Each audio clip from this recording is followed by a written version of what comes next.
know who is really popular right now? Who? At least, thank you so much. At least in my world, you guys remember this, don't you? Yeah. Melville Dewey. Thank you. Yes. I like this side of the room already. Of the Dewey Decimal System. That is the best reaction I've ever got to that joke. See, I'm a librarian, and every time I tell people this, they always go, oh, the Dewey Decimal System. And I have to tell them, Dewey, you're freaking killing it, man.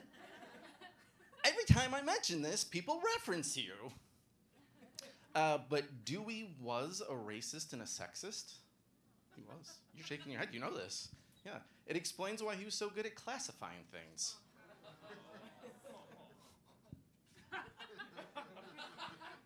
This crowd is the opposite of what I normally get.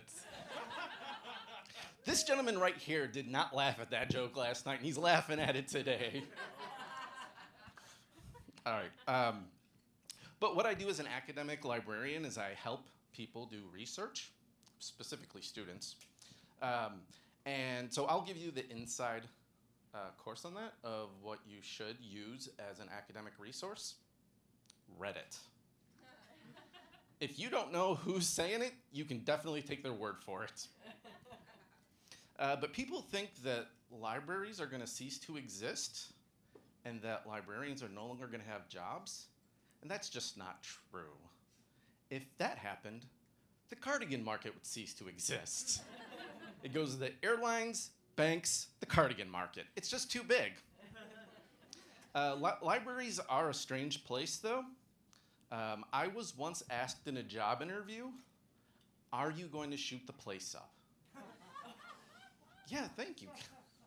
How do you respond to that? I don't know. Am I going to get the job? But I blame this on the fact that I'm bipolar, and I'm very open about it. I am a bipolar librarian. That is my Instagram handle, so wink.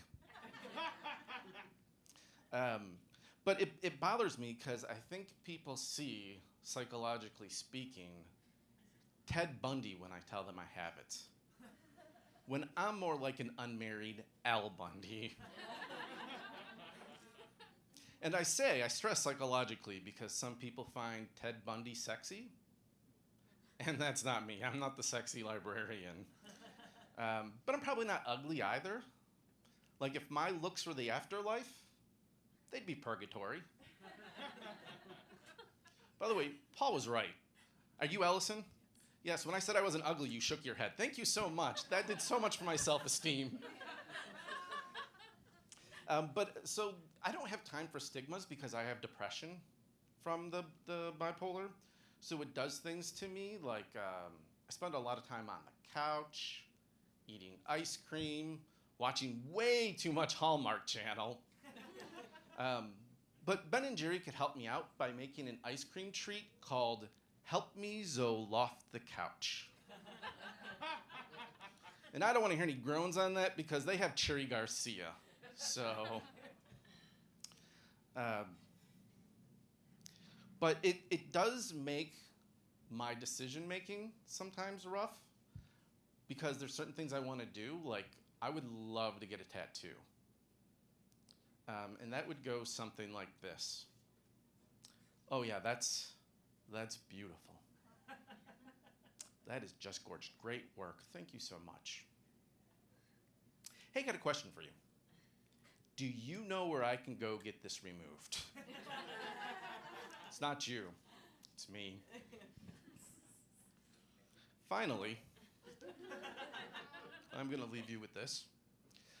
There was a study that just came out that said only 11% of mass killings were done by people with major mental health issues. Only 11%? That means 89% did not, those stigmas. But what that really means for me is that I know how to do research. I'm a good librarian. My name's Ian Ross Hughes. Thank you.